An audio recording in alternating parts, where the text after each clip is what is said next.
Have I ever told y'all that the Bible is really stupid?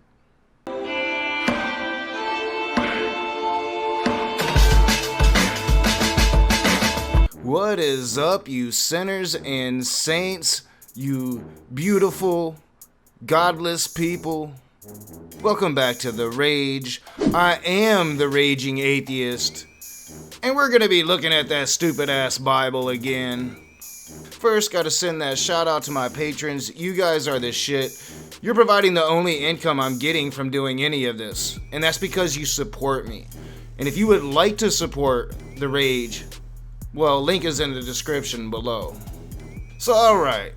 Last time I looked at the Bible was chapter 8, and Noah, his family, the animals, all on that boat for a year. The first thing Noah does when he gets out is take some of the clean animals that he had just saved from genocide and kills them and burns them in an offering, a sacrifice to God for, I guess, saving them from the genocide.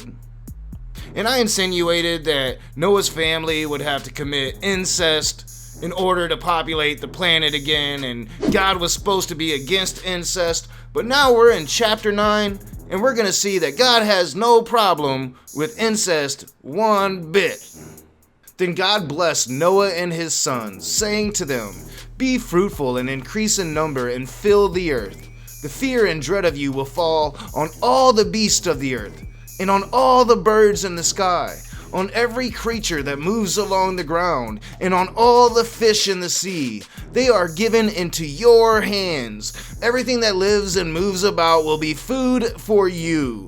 Just as I gave you the green plants, I now give you everything."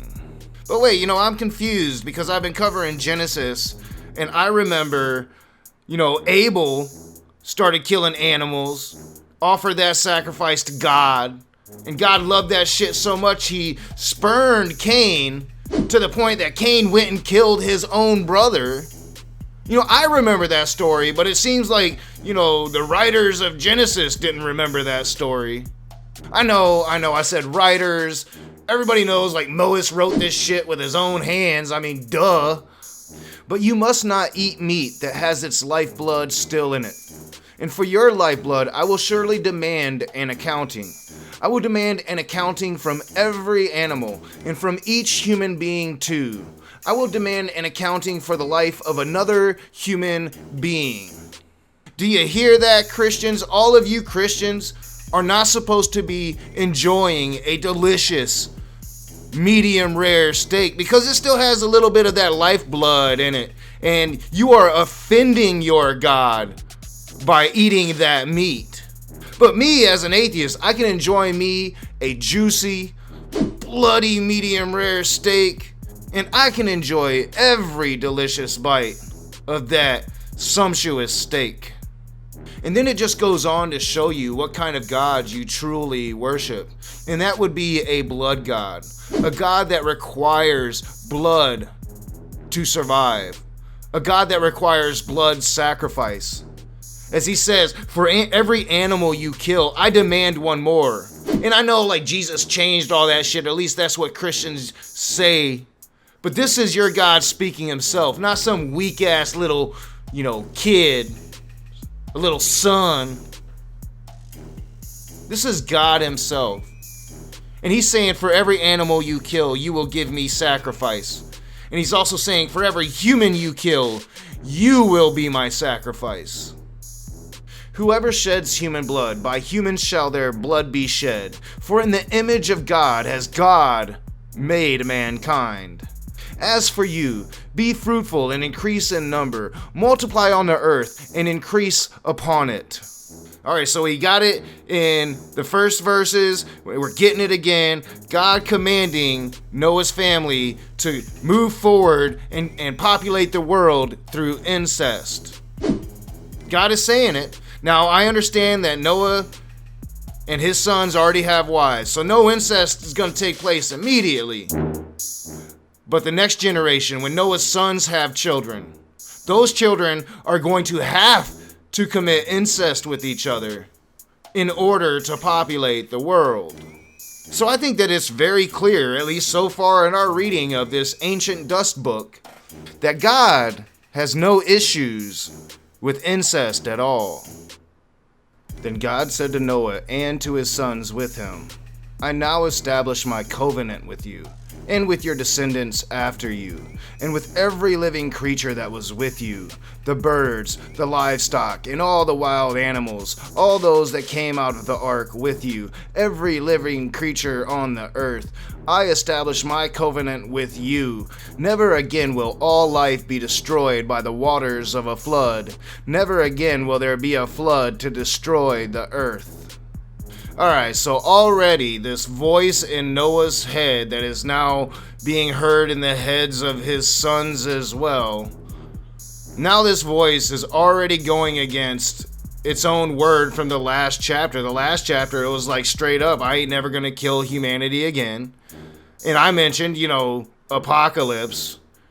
So God must have just remembered the future that's already set, remembered the apocalypse that's gonna happen, and he just had a slip of the mind there in chapter 8. So we'll forgive God for being, imperfect. But here he's saying, well, I'll never kill the world again by drowning it, but God is all powerful. He could use a lot of other means besides water. God is omnipotent. He could literally just say the earth no longer exists and the earth no longer fucking exists.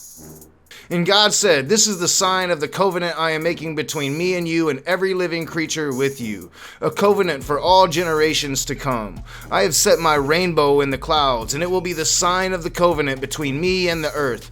Whenever I bring clouds over the earth and the rainbow appears in the clouds, I will remember my covenant between me and you and all living creatures of every kind. Never again will the waters become a flood to destroy all life. So, do you hear that, Christians? Do you hear that the sign of the covenant is this rainbow?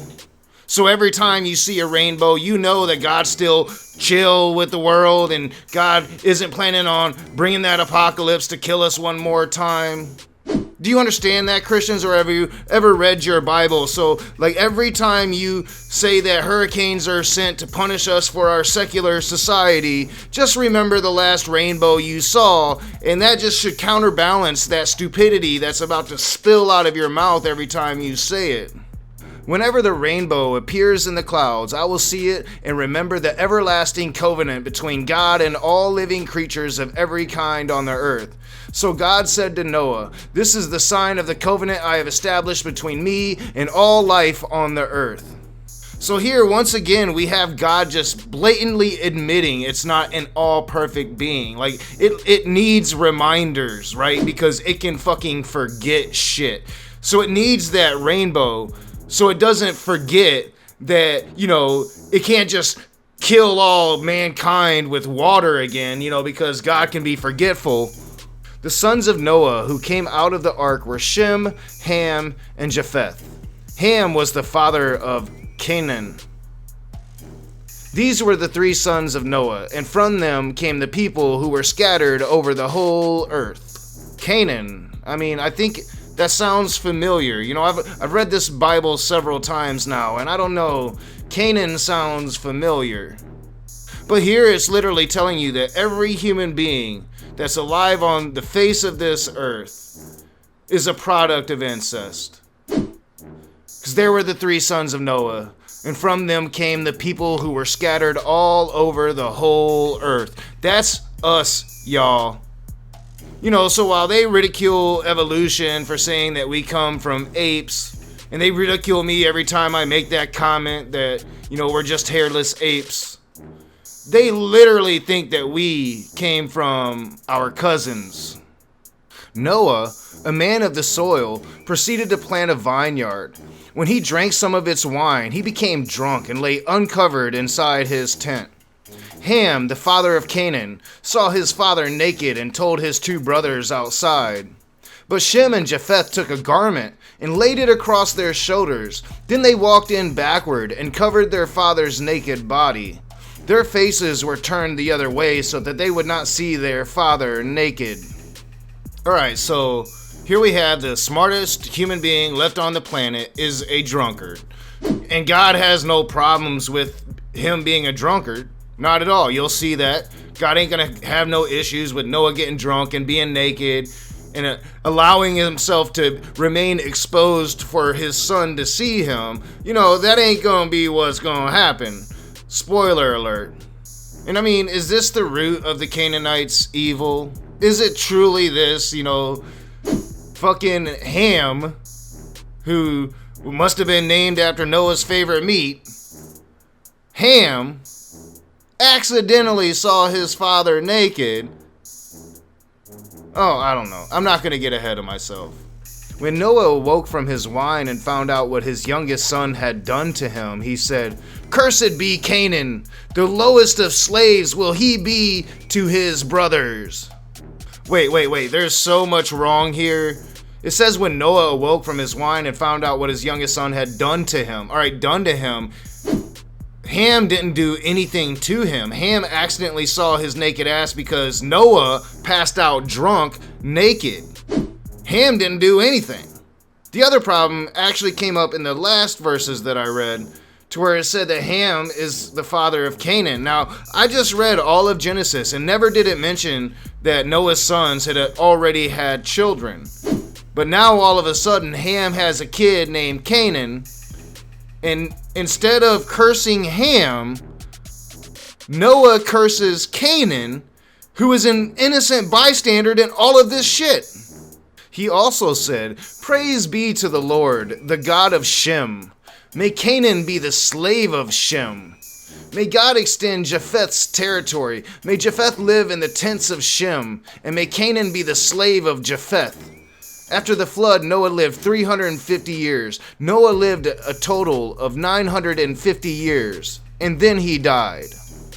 So, not only does he curse Ham's son, and I remind you, Ham had done nothing wrong. He just accidentally happened to see his dad naked because his dad got drunk. His dad got drunk and passed out naked. Ham did nothing, but Noah cursed Ham's son, and now is cursing Ham's son to be the slave of Ham's older brothers, Shem and Japheth, and their descendants after them. This is totally fucked up shit. And once again, I've proven beyond a reasonable doubt that not only is this book just really stupid, this book is full of immorality. This book is not a good reflection of the God that all of these Christians walk around claiming to be a loving, forgiving God. This is no loving, forgiving God. And I know that they would speak of the new covenant, and eventually we will get there and discuss it. But for now, well, the Bible is stupid. As always, I'm the Raging Atheist. This is The Rage. If you like these videos, y'all hit that thumbs up. All the interactions we can get from you guys, it helps. Comment in the section below. Hit that bell. Tell your friends about us. We grow only if you help us grow. I'll see you soon.